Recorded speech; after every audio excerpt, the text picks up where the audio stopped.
If you're watching, please tell me with the dee thing there. Can you hear it? Can you hear is my sound okay? Okay. I think that's fine. I don't know. I updated OBS and these things of the interwebs. I'm starting to show my age, but I love being 44. I love it. I love it. Okay, shall we read?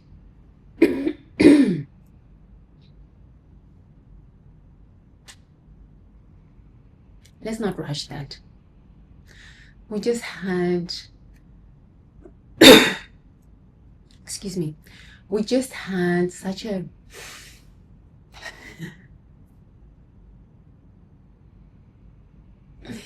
yeah, let's be in the present moment of that. I am the abundance of everything. I am the abundance of everything. You are the abundance of everything. Let's not rush that moment.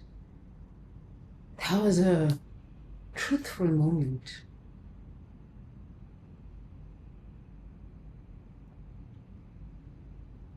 Yeah, that was a truthful moment. Truthful moment. Let's not rush it. We've got time. Because we are the abundance of everything. Time itself bends itself. Yes. Okay, good. Chapter 11. The secret affairs that are fragmenting your soul. Day 71. Financial life. The betrayal of financial integrity. I have not committed adultery. This is Ma'at's law. David stares at the credit card statement, his stomach churning with familiar shame. Another $3,000 charge to client entertainment that was actually his gambling addiction.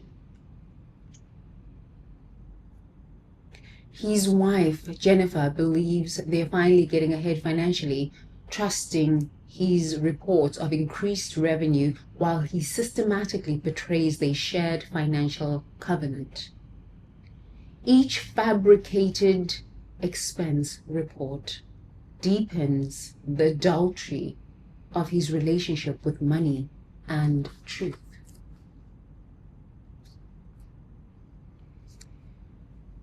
The violation isn't just about money. It's about the sacred trust that financial partnership requires. David's nervous system has learned to compartmentalize, creating separate realities where his financial deception feels justified by his fear of disappointing Jennifer. His body holds the tension of living a double life, shoulders perpetually tight from carrying secrets that violate the very foundation of the innate bond.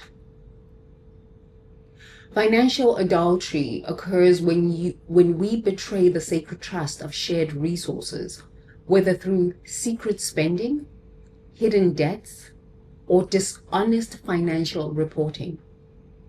Our nervous system creates elaborate justifications for financial infidelity, convincing us that protection through deception is more loving than transparency through truth.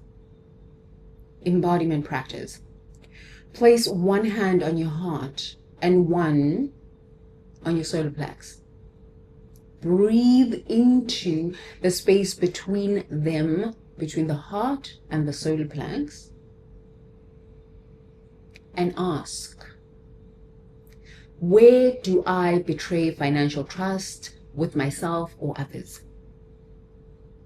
Feel any tension or constriction and say to yourself, I choose financial integrity as an act of love and respect for the sacred covenant of shared resources.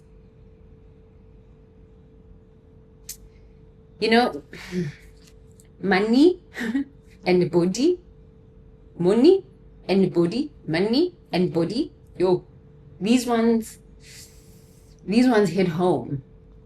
You know, last week we were talking about the body a lot, and I was sharing with you about the relationship with the body shame. And I said, you know, when it comes to our bodies, where did we learn the shame? But it's right there, it's sitting. And the money one, yo, I shall say, okay. Let's read again. David stares at his business credit card statement, his stomach churning with familiar shame. We believe that men don't have shame. No, men carry a lot of shame. A lot of shame. A lot of shame. Yeah. You can see a man who carries shame. They walk around with this heaviness. I'm always conscious of it with my husband. And I'm like, there's nothing to be ashamed of. There is absolutely nothing to be ashamed. Shame. I don't know about shame. I think maybe because I grew up Zulu, and inherently I think I had a lot of lifetimes as a Zulu woman. And in previous lifetimes as a Zulu woman, I used to walk around topless, you know. So for me, I'm like, I don't understand where this body shame came from. I love being naked, and body shame has just never been my thing. So I think I have that of a competitive advantage, because many lifetimes of being a Zulu woman and choosing to come through the Zulu lineage and walking around topless, it's just body shame has just never been my thing. But I've experienced some moments in my life where shame was a thing. And in America, in South Africa, churches were my shame spot. In America, it was money and success. Actually, it's just success was like shame that invoked some shame until I sat down with it. I don't know, maybe it was like second or third year in America. No, second year in America. I was at the flea market, and I was taking classes, and I saw this girl who had a Louis Vuitton bag. It was those Louis Vuitton bags with all of the colors, you know, like it was white canvas, and it had like the emblem of Louis Vuitton with different colors, long time ago, like 20 years ago. Yeah, 20 years ago. And it was a very fashionable bag. And I was like, oh my God, how does she afford this bag? This bag was like already like $3,000. And I was like, wow, I guess I haven't made it in America. Okay, it's only my second year in America. I'm still taking classes. I'm taking so many classes. I'm sending money back home to Africa. I'm trying to save up money to buy a home. And I have my own bills, and I'm paying international student rates in university. And I'm looking at this girl who has a Louis Vuitton handbag and coming to school with a Louis Vuitton handbag, and she had a Porsche. And I thought to myself, how does she afford all of this stuff? And there was this level of shame that arose in me. Okay. I think it was 3 months later, I was at the flea market. I saw her buying these bags at the flea market. I said, oh my God.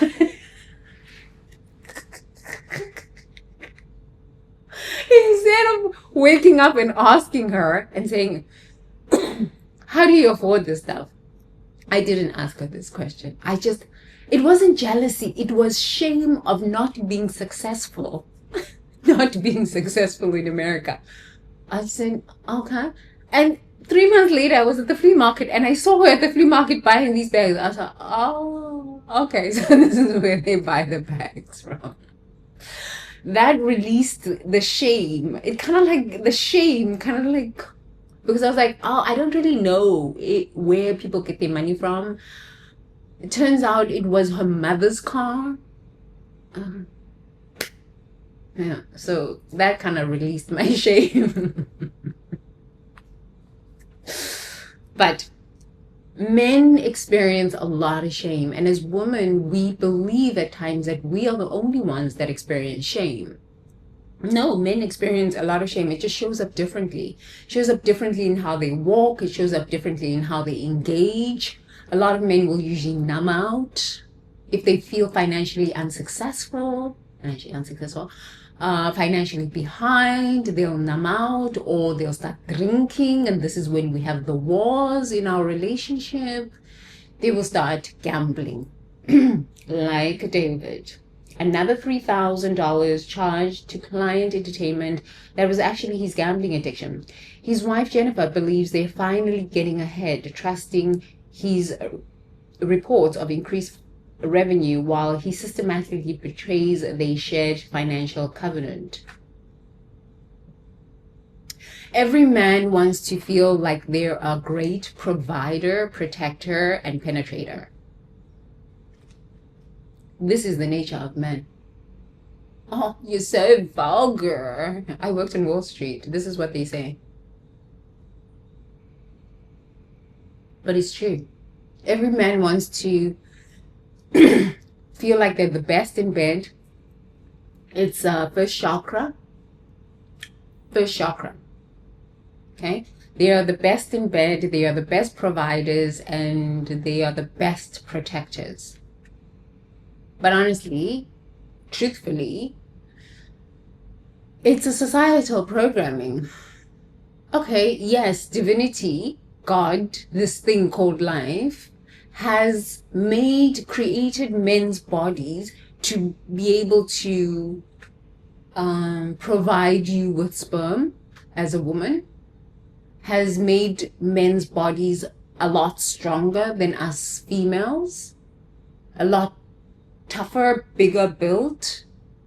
And for the longest time, patriarchy has conditioned us that the men are the providers and we sit at home and nurture the children.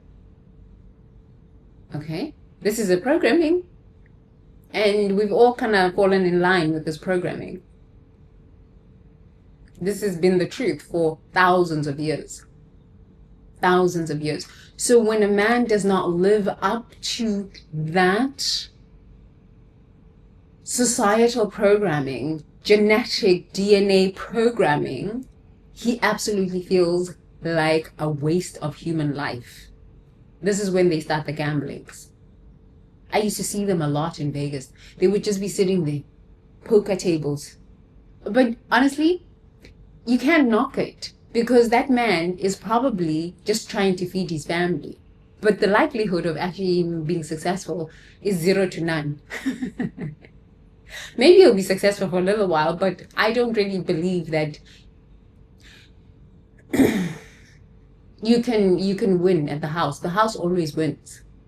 I lived in Vegas. I understand this stuff of casinos, and house always wins. This is why places like Vegas, places like Macau, places like Atlantic City are what they are. They innately understand human consciousness. When I was working in Vegas, the men were usually at the high roller tables. The men were usually at the poker tables. The men were usually at roulette tables, craps tables. That's where the men were hanging out. The women were at the slot machines.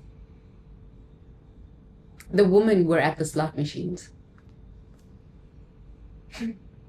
Because casinos inherently understand that men need this to live up to this DNA programming, innate self-programming of being the greatest provider, the greatest protector, and the greatest penetrator. I dated a guy. I was with a guy. Let me tell you my stories. Okay? This guy, It was a really great relationship, but he loved to gamble a lot. He loved to gamble. He used to play roulette and he used to win a lot. But when he lost money, oh God, it was bad news. He was a recovering alcoholic. So when he would lose money at the casino, he would lock himself up in our spare bedroom and cry for 2 weeks and drink vodka. I have lived, okay? I have lived. The things I write about here in these books, my frequency, I have a story that I have lived personally. We lived such an incredible life. Such an incredible life. But he was high up in the mafia. High up in the mafia. And you couldn't tell that he was in the mafia because he had restaurants and all sorts of good job. He had a good job, but it was a cover for the mafia. I didn't know. I didn't know until I found out before I broke up with him. I was like, what the frick is going on here? Fake name, fake passports. He was British. I said, yo, white people. We had a ritual every Sunday. We used to go to the Godfather and he kissed the Godfather's ring after Catholic church. Okay? After we come back from Catholic church, we would go to the Godfather for lunch. And he would have to kiss the ring of the Godfather. I said, what the hell? I never even saw my dad kiss anybody's ring. What is this white man doing, kissing somebody's ring? We had an incredible life. It looked normal. It was a normal life. He woke up every morning, went to work. But it was... And I was a stay-at-home wife. And, yeah, I used to just go to the mall, go to spas, go to his restaurant, have beautiful dinners and beautiful lunches, go shopping. And then I got tired of this. And then I had to find a job. And then I started working in tech. Because I was like, I just can't sit at home the whole day long. And then that's when I had my light bulb moment. One day I was cleaning and packing the closet. And I was like, where are these passports? Who are you? I'm sorry. What is going on here? But he loved gambling. Anytime he would lose money, anytime he would make money, I would get something new, a new piece of jewelry. I would get clothes. It was an incredible time. Anytime he lost money, a lot of money, lock himself up in our spare bedroom and drink his vodkas and drink his vodkas and drink. I said, but now what? And he would cry and cry and cry because he had unprocessed trauma from England. Now he's living in South Africa with all of this unprocessed trauma. And he likes to gamble a little bit. And the only person who could get him out of that was the Godfather. Because I would be so confused. I'm like, my dad never used to drink and gamble. I don't understand what to do with a white man who's drinking and gambling. What must I do with this?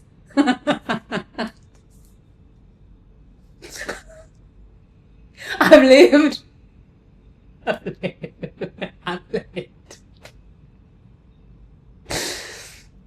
Okay?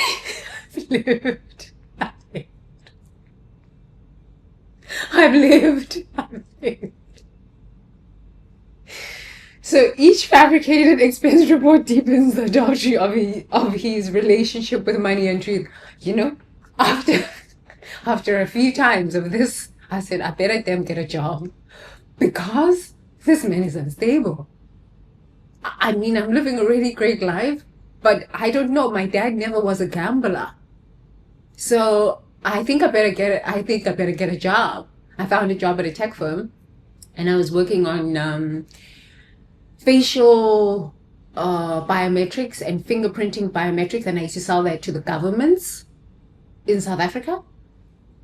I've worked everything. Because like this AI thing is not new to me. I was working on AI things 25 years ago. Fingerprinting, biometrics, selling it to the South African government. The violation isn't just the money. It's about sacred trust that financial partnership requires. David's nervous system has learned to compartmentalize, creating separate realities where his financial deception feels justified by his fear of disappointing Jennifer. Right. Because David inherently wants to provide, protect, and be a good father, maybe, a good lover, and a good husband. This is why I say to women, let Shiva be your lover. Let Yeshua be your brother who is going to teach you how to stand for yourself, no matter what. Yes, because we can't only rely on our lovers or our husbands or our boo things or our bae things. I learned this at 21. I said 21. I was 19 when I was dating this guy. I learned this at a young age. I did. And that's why I've always developed my skills. That's why I've always inherently understood that no matter what happens, I can always come back. Why? Because I have skills. I have wisdom. I have innate skills. And the experiences that I've had throughout life are what helps people be able to get out of their own problems. Just sharing the story of like, literally, we used to go to casinos and we would dress up. It would be an incredible Saturday night or Sunday night. Let him lose money. Monday, he's not going to work. It's just bottles of vodka. And crying, sometimes 2 weeks, locked himself up, just crying, drinking. I'm like, I don't understand. I never grew up with a mother or a father who had to deal with this. What do I do with this white man? He's British. I didn't know how to get a hold of his friends in England, his brother. He had a brother. His brother was living in America. I'm like, I don't understand how to get a hold of this man's people. Well, the only person I know how to get a hold of is the Godfather. This because he said, "Oh, this is my father." So okay, turns out he was the second in charge, but he had a gambling problem and a drinking problem, and then he would get sober, and then when he gets sober, then everything would be okay. Oh my God. So I learned that it's probably best I just go get a job.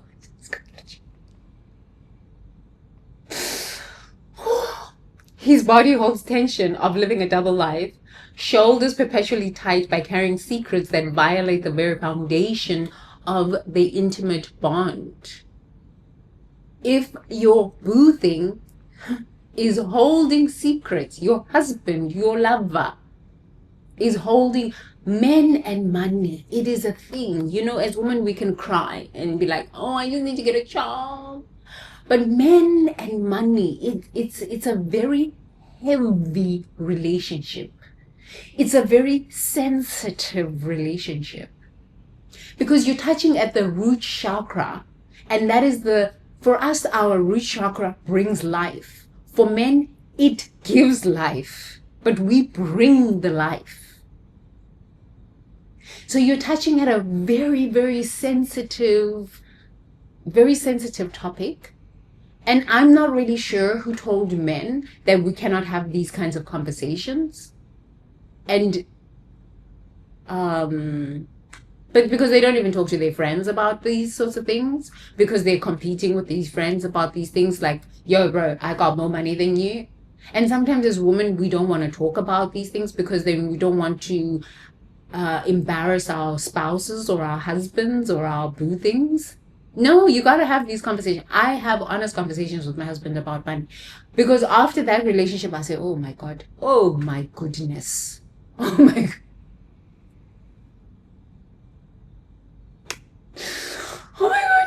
I just had my own bank account after that.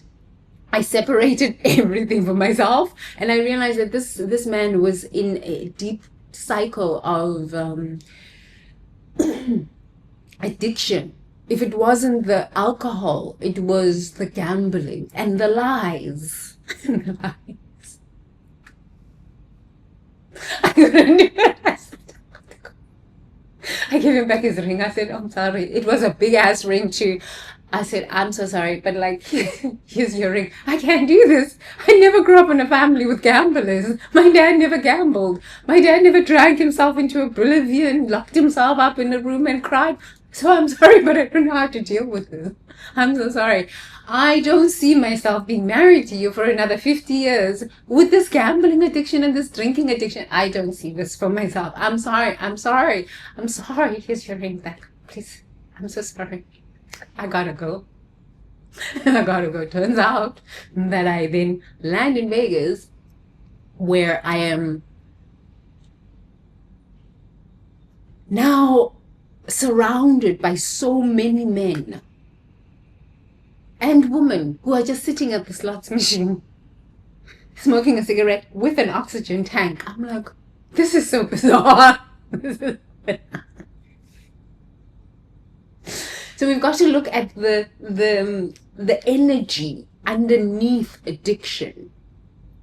Yes, we can say it's money problems. But no, that is the first layer.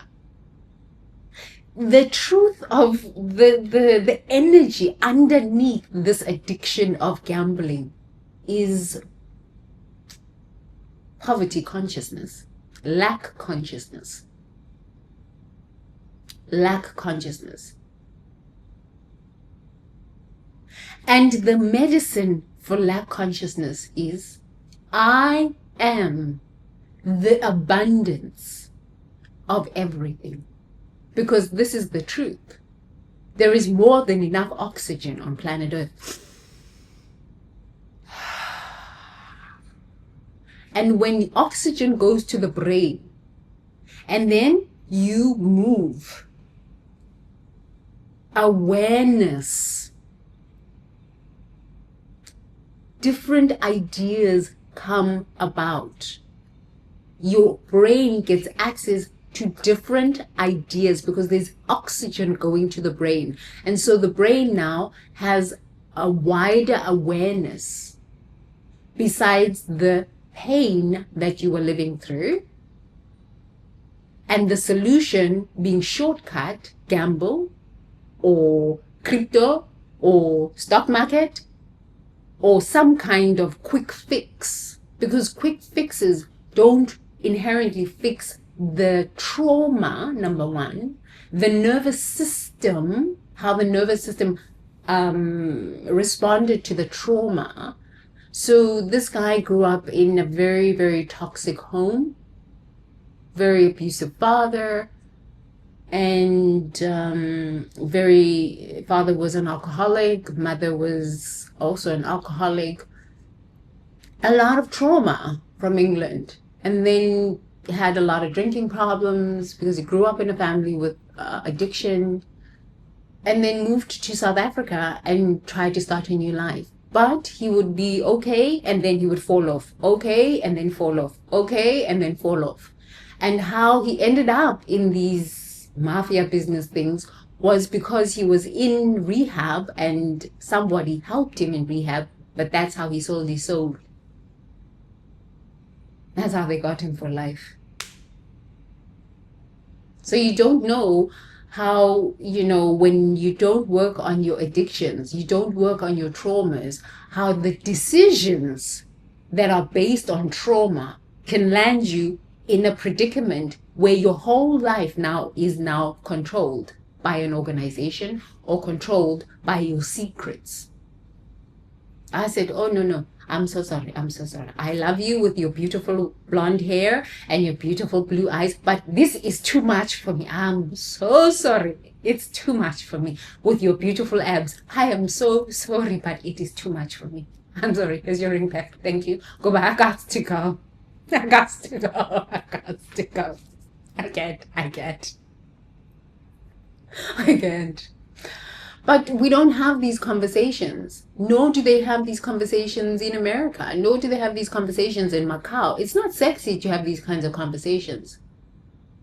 What, you want to have a conversation about trauma? How I grew up in my childhood? And why now I spend my time online betting? What? No. I just got to pay my bills. AI is taking my job. So now I got to pay my bills. What do you expect me to do? I'm just going to gamble a bit. No. Where is that going to get you? That is a finite perspective of, oh, I've just lost my job, so now I'm going to be a professional gambler. Okay. Are there any other options? In a field of a quantum field of possibility, this is the only possibility you choose. Why this? Is it because you don't know that there is quantum field of possibilities that you could choose from? Is it laziness? Is it fear that is pushing you in a direction that might be your end? Because you don't know what decisions you're going to make. I'm sharing with you authentically. I'm telling you the truths because I've lived these truths. It's not just a story. It was my life. I lived an incredible life. Beautiful jewelry and like holidays, and it was a normal life. He woke up every morning and went to work, came back 6, 7 o'clock at night. Saturdays we used to go to his restaurant. It was a normal life. It looked like a normal life. But no, he had made some choices while he was in rehab. Somebody found him, they helped him, and that was that. He had to go kiss the ring every Sunday. And we had beautiful lunches. Godfather. Oh my God. When I say that I have lived. Okay? I have lived. I have lived. Financial adultery occurs when we betray the sacred trust of shared resources, whether through secret spending, hidden debts, or dishonest financial reporting. Our nervous system creates elaborate justifications for financial infidelity, convincing us that protection through deception is more loving than transparency through truth. Through truth. You know what? That relationship was one of like the most eye-opening relationships for me around the subject of trauma. But I didn't know what trauma was. There was no, okay, yeah, there was kind of verbiage in South Africa because I'd already started going to therapy. And homeboy, we used to go to therapy together. He loved going to therapy. I had never met a man who went to therapy. I was like, this man he was immaculately dressed all the time. Beautiful watches, beautiful suits. He was a beautiful man. Blonde hair, blue eyes. Oh God, he was beautiful. Immaculately dressed all the time. And we used to go to couples therapy together, and he had his own therapy. I think the Godfather was like, you gotta do something with this. But he learned about therapy while he was in rehab. So he continued with his therapy practice. So it's not like he didn't go to therapy. And we had conversations that were really deep and intellectual and very soul-stirring and very nourishing. But anytime he would lose money at the casinos, he would just go off the rails. Honestly, that's the first man I ever went to therapy with. That was the first person I ever saw go to therapy, besides myself. And that was I'd never gone to couples therapy with anyone, and I'd never seen my family go to couples therapy. Okay, church, I guess my family went to couples therapy at church. But a professional psychologist, I've never seen anybody do this. But we used to go together to therapy. But as soon as he would hit the casinos, oh, wow, off the rails. Off the rails. And I'm like, I would call his therapist. He wouldn't pick up the phone. His therapist would try to call him. He wouldn't pick up the phone. The only person who could talk to him, sense to him, was the Godfather. I have lived. Okay, why was I telling you that? Because that was for me the initiation into understanding trauma at a really deep level. Not just, oh, I was raised in apartheid, oh, black people suffered in South Africa. No, seeing a white person go to trauma was like, and seeing a non-South African white person go to trauma therapy was just like, oh, so this trauma thing is a worldwide thing. It's a worldwide phenomena. It's a worldwide phenomenon. And when I got to America and I said, oh, it's huge. It's huge. It's huge. Okay. So embodiment practice. Place one hand on your heart and another on your solar plex. Why one hand on your heart and one hand on your solar plex? Because on the heart is the seat of love. You know, when we say I love someone, we always kind of place our hand on our heart. It's the seat of love. And in the field of quantum possibilities, love lives there. So when we tap into that field of love, the possibility of love, number one, love for thyself, right? We're not loving anybody without loving ourselves. But love for myself. Because a lot of us have lived through insane amounts of wounding, and humanity is just traumatized from many thousands of years of these traumas. Okay? So this is why, again, you can't really judge people. I judge people when I've shared this stuff with you and truly you still don't want to heal and you still don't want to go to therapy. Then I'm just like, out. But honestly, there's nothing wrong with these things. Of going to therapy and really saying, yes, I'm traumatized. Yes, I come from a lineage of trauma. There's nothing wrong with saying that. There's no shame in this. There's no shame in saying, you know what, I'm not right in the head. I need some help here. There's no shame in saying, I got to take some pills for depression. There's no shame in this. Who said there's shame in this? Whoever made this shameful? You would rather commit suicide instead of saying, you know what, I just need to go get some psychiatric help? Why would you do this to yourself? Your life is valuable. Your life is important. You are not your ancestral pain. You are not your parents' addictions. You are more than this. But you've got to understand that love for self, just because mommy never loved you and daddy never loved you, it doesn't mean now you've got to abandon yourself and not love yourself. They didn't know how. They were dealing with their own traumas too. This is why I say we cannot keep blaming our parents.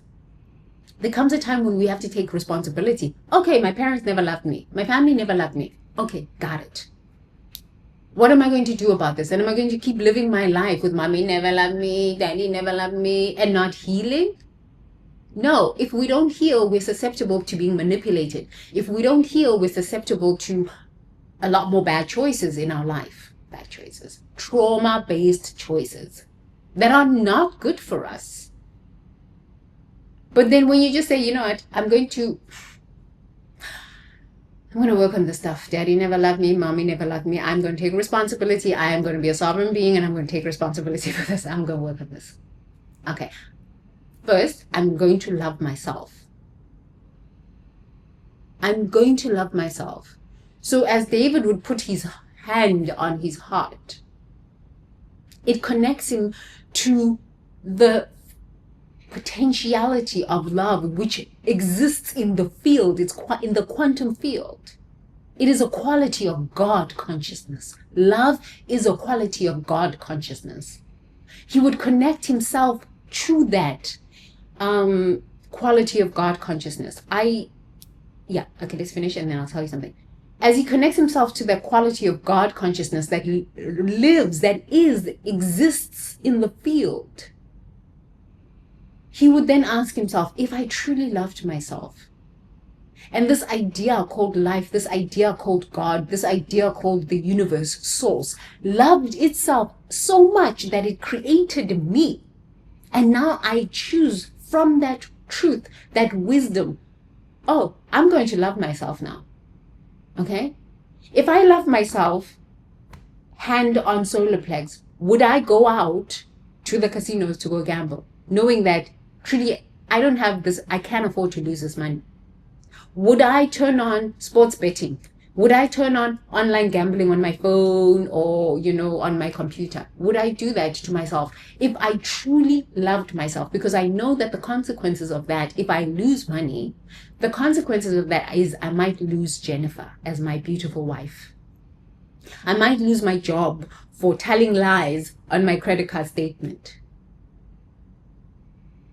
I might lose everything. Because these bad choices will just keep mounting. In the end, I'm destroying myself. If I truly loved myself, would I do this to myself?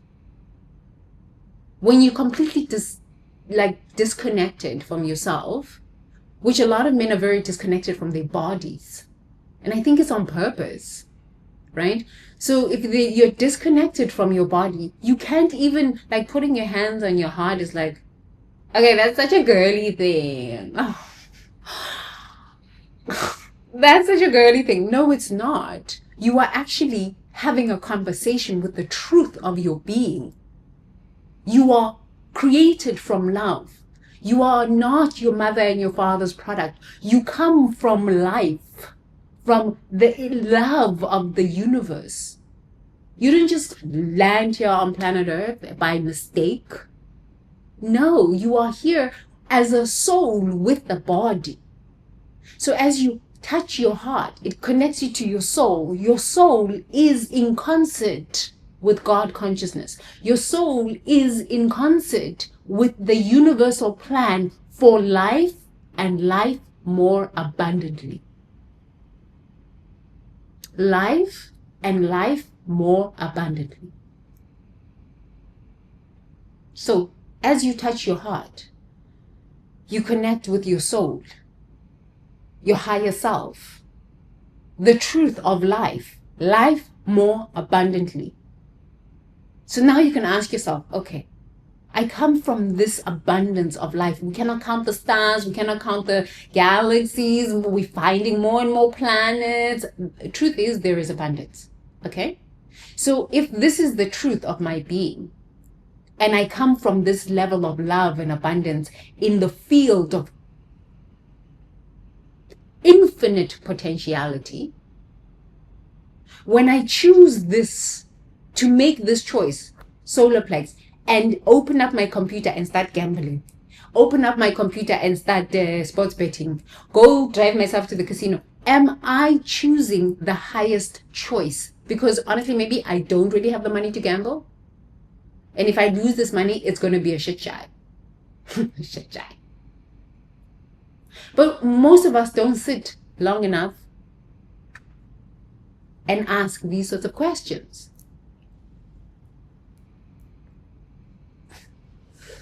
We just are flooded by fear, flooded by anxiety, flooded by this idea of I'm not good enough, oh my God, and the shame, okay? Now the shame, because it also lives in the body. The fear, it lives in the body, it floods your body temple. It will make you move. You will move your fingers. Type. You will move your feet and get into your car and drive to the casino. So it's all in the body. This is why I tell you, it's a revolutionary experience. Itamba, temple. All the magic is in the body. Because honestly, you will move your fingers and start typing there. And get online and start gambling. You will move your feet and walk out the door and get into your car and go straight to the casino. It's all in the body. So how about before you open up that casino app or that gambling app, you put your hands on your heart first thing and say, let me sit with myself here. One hand on the solar plex and say, oh, really, is this the only choice. When you're flooded by fear, flooded by shame, flooded by anxiety, it looks like the only choice, but truthfully, it's not the only choice available to you at that moment. And as a woman, you sometimes can't really have a conversation with your husband about this. They'll tell you, this yoga thing of yours, this yoga thing of yours, this like inner work thing of yours. But listen, if your spouse sees you as a woman sitting there with yourself, breathing, they're more likely to, okay, hey, these things are hers. 2 years, maybe 1 year, maybe 6 months, maybe invite them to sit with you. My husband now does hand on heart work. Okay, it's 23 years. He started doing it maybe like 10 years ago because he saw that I was just consistent with it. Consistent. I never stopped with my hand on heart, sitting there in my meditation. I never stopped. I invited him to all of these things. Sometimes he wouldn't go. He's like, I don't want to do your female things, your hippie yoga things. It's not for me. Now, 10 years ago he started. I think it's 13 years ago. He started these things. So as women also, we have the responsibility to be the teachers, not by telling them, you got to do this. You got to come with me to yoga. I tried that. It doesn't really work. They're going to look at you and start laughing or just walk out the door. But if you become consistent in your practice as a woman, you model for your spouse what it is. And if it starts like changing your mood, or maybe you have a fight and then all of a sudden you're going to go sit down and meditate, and after that meditation experience, now all of a sudden you're not so angry anymore, eventually they're going to like, okay, I get it. This thing of hers works. And they'll join you. I really think now teaching is not about telling people authority, preaching to people, commanding. My husband taught me really well. He just would look at me and do the exact opposite. So I decided a very long time ago, I'm just going to continue with my thing. If he wants to join, he can join. If he doesn't want to join, he doesn't want to join. Eventually they join because as women, we are the teachers inherently, because these men come out of our womb. Yes, they come out of our womb. We birthed them. And the mother was always the one teaching them anyway. So as the woman, you have a lot of power. But as a wife or a girlfriend or a boothing or bathing, bathing. I don't know what these terms are, these new terms that these young ones are using. But you're not going to tell your spouse what to do. You're not. It's not going to work. But if you just stay in your practice, no matter what, stay in your practice. Eventually they learn, especially men, they will learn or they will leave. I had to leave. I was like, no, I didn't grow up. I grew up with an uncle who was in the mafia. He was the head of the mafia, like big dog in the mafia. And he had gone to prison. I loved my uncle a lot. He was my second father figure. And he taught me a lot about being street smart, like true street smart, because he raised me for the first 4 years of my life. He taught me a lot about being street smart. I didn't realize that later I would then date a man who was second in command of a huge mafia in South Africa. But there you go. Why was I sharing that with you? Because I had to leave. I just realized that even with therapy, his trauma was just too much. But also, I wasn't meditating a lot and doing all of these things. I used to just go to yoga classes and stuff. I was still young in this practice of trauma and nervous system regulation and all this stuff. But we are the teachers as women. Just continue with your practice. They'll join or they'll leave, or you will leave.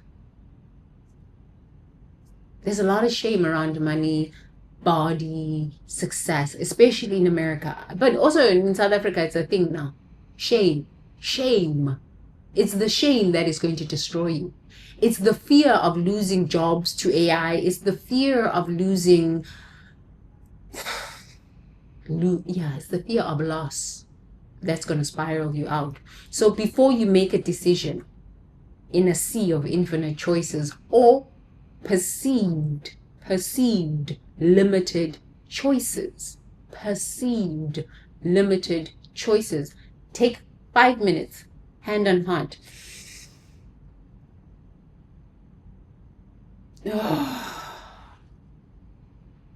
I am the abundance of everything. It won't take you long, right? Then you can ask yourself a question. Breathe into the space between them and ask, where do I betray financial trust with myself or others? Okay, this is like a high level question, but you could just start with the mantra. I am the abundance of everything. Okay, you can just start there, because where do I betray financial trust with myself or others means that you actually are willing to tell the truth. Most of the time, we're not willing to tell the truth. So just start with, I am the abundance of everything. And as you continue saying that, it will eventually get you to the place where you say, where do I betray financial trust with myself or others? Because when you start asking these sorts of questions, the truth will arise. It truly will arise in you. Oh, I used to see my dad do this. I used to see my mother hide money a little bit or lie about money. I used to see my father do this. I used to watch my aunties do it. Oh, it's childhood programming. But that might take some time. Okay. And if you've got the book, which you should, please buy the book. You should. I invite you to buy the book. Link below. Okay. If you have the book, you can come back and look at it again and say, I choose financial integrity as an act of love. I love myself enough that no. I will not harm myself and those I love. I won't do this. And self-respect. I love myself and respect myself enough to not harm myself because I'm flooded by fear and shame because I cannot provide as a man right now. No, I won't do this. I will sit in my meditation, even if it's just 10 minutes, and say, I am capable of making impeccable decisions.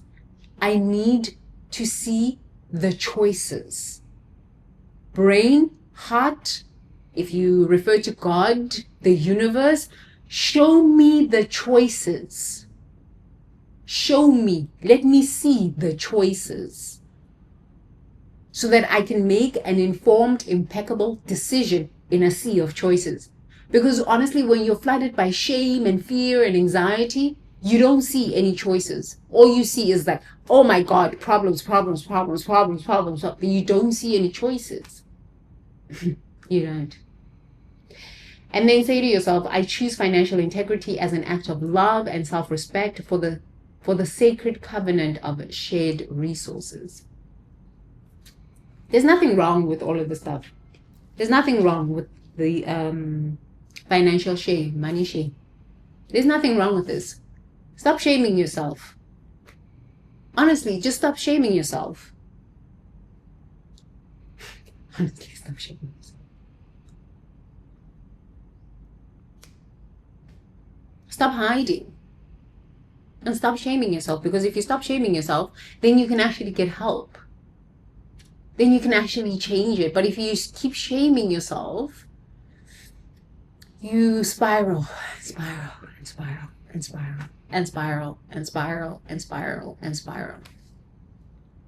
Stop shaming yourself. Just sit in it and say, okay, here we are. How do I come out of this? But I found that a lot of men, I've seen through my own experience of living in Vegas and being around this gambling lifestyle. There's a lot of shame around it. And honestly, we can't keep blaming the government. The government is not our parent. When you heal your daddy never loved me wounds and your mother never loved me wounds, you start realizing, nah, I've got to take responsibility for my own life. I got to take responsibility for my own life. You can't, like, seriously, how is the government supposed to control all of the gambling around the world? How is the government your mother or your father? It makes no sense. But of course, I forgot. 2 to 5 year old on planet Earth. That is the consciousness. It makes no sense.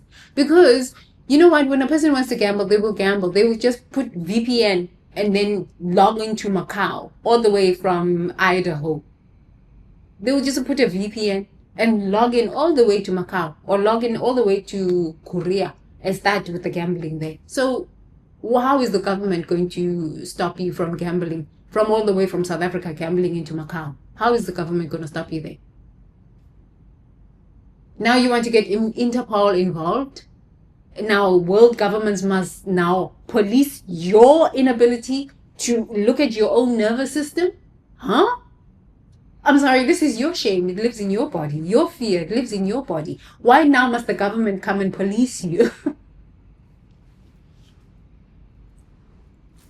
It makes no sense. Tanisha, help you.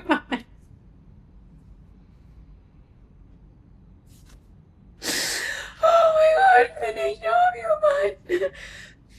Yes, I agree. There should be some guardrails. And I think that's what I loved living in Vegas. There were rules and regulations and laws that protected people. Okay, but still, it's your choice. If you want to go to the casino, it's your choice. You get into your own car and you go to the casino.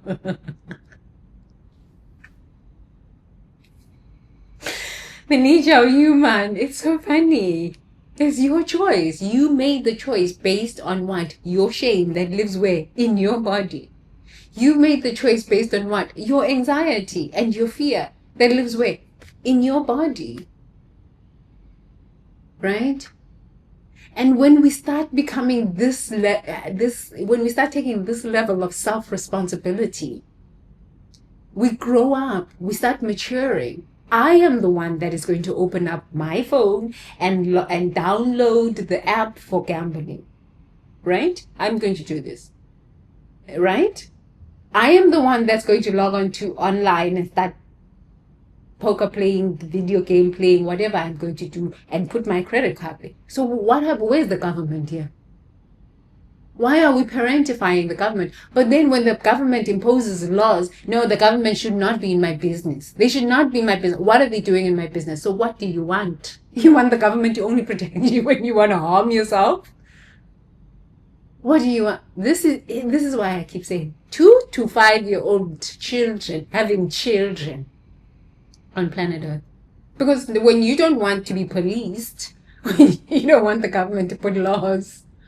No, get out of my life. Stop policing me. Stop making laws that, restrict my freedom. Oh, but when you are gambling and doing all sorts of things that are harming you, you want the government to be involved. It makes no sense. The nature of human.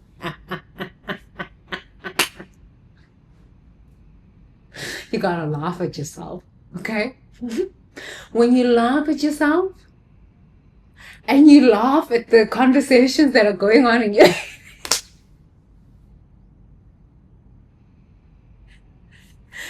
this is true awakening. Yes. When you're still angry at yourself and you're shaming yourself and you're you're embarrassed about your behaviors, you're not growing. You're not. But when you can laugh at yourself and say, yeah, but this is truth. I don't want the government involved in my taxes. I don't want the government involved in this and this and this and this. Yet, no, they should put guardrails. They should put guardrails around this online gambling. How is this the government's fault?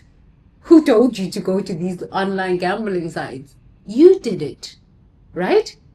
You put the credit card in there, right? Right. So why is now the government supposed to be involved in this? So now they must be involved in every part of your life. Do you want a Neuralink? Do you want the government to now start getting involved in your nervous system? Because that's what you truly are asking. Come, be involved in my nervous system. No, your nervous system healing and regulation is your responsibility, my love. It is your responsibility. But we've never been told this, right? So you can't blame yourself, but you have to take responsibility. Yes. Yes, if we don't want these governments to be authoritarian, that means we need to grow up. Yeah, it means we need to grow up. We can keep fighting these governments. They're authoritarian because we are 2 to 5 years old. When you grow up and truly mature, oh, it means you've got to do some serious. Then no government can control you. Nobody can control you at that point. Then you don't need to scream about authoritarian governments because honestly, they really have no power over you. We give them power over us. Because when we're doing things of gambling, when we're doing things of cryptocurrency scams, and no, the government should be involved. No. They should be involved. But no, it's your nervous system.